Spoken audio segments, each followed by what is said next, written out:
New York Registered Agent LC Review 2025.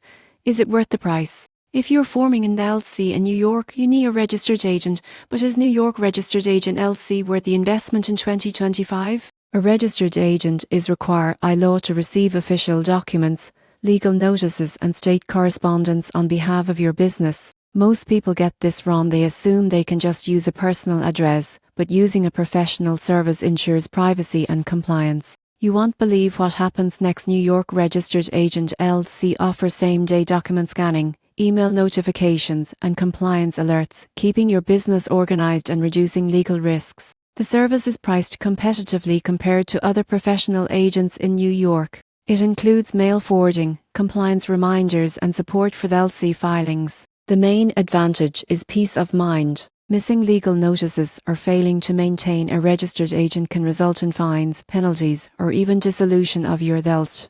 With a professional agent, you also maintain privacy, avoiding your home address being publicly listed. So, is it worth the price? For most small business owners, yes. The cost is minimal compared to potential risks, and the convenience of professional handling is invaluable. The surprising truth is that a registered agent isn't just a legal formality, it's a protective measure for your business and personal privacy, and choosing the right service can save you headaches and money in the long run.